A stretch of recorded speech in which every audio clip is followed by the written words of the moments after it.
Disons-le d'emblée, avec l'objectif de réduire prioritairement la dette, le gouvernement n'a plus aujourd'hui aucune marge de manœuvre pour renforcer rapidement la compétitivité des entreprises sans porter atteinte au pouvoir d'achat. Et donc pas de marge de manœuvre pour financer la baisse des charges par un prélèvement supplémentaire sur les ménages. Cette impasse est compréhensible. La CSG est retenue à la source. L'augmenter de 30 milliards, c'est exercer une ponction massive de 1,5 à 2% sur la consommation. C'est amputer la croissance de près de 2 points après la rigueur déjà programmée, c'est faire basculer à coup sûr la France dans la récession. C'est perdre 1 point de PIB de recettes fiscales, c'est s'interdire la cible de 3% de déficit, c'est donc perdre sur tous les tableaux, celui de la croissance et celui des déficits. Seul effet collatéral positif, c'est aussi de réduire notre déficit commercial.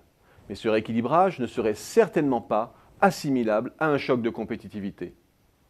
On peut comprendre alors que Pierre Moscovici se déclare défavorable à une augmentation de CSG pour compenser la baisse des charges. Mais c'est aussi l'aveu de la voie sans issue dans laquelle a pénétré le gouvernement en adoptant la ligne dure des 3% de déficit. Car la paralysie gouvernementale doit être jugée à l'aune de 2 autres scénarios alternatifs. Premièrement, celui dans lequel la ponction fiscale de 38 milliards déjà programmée pour 2013 aurait financé des mesures de soutien aux entreprises, ciblées spécifiquement sur les PME et sur les entreprises de taille intermédiaire. Prélever sur les grandes entreprises et sur les hauts revenus pour financer cette baisse des charges, cela fait sens. L'impact sur la consommation serait faible et les effets sur la compétitivité directs.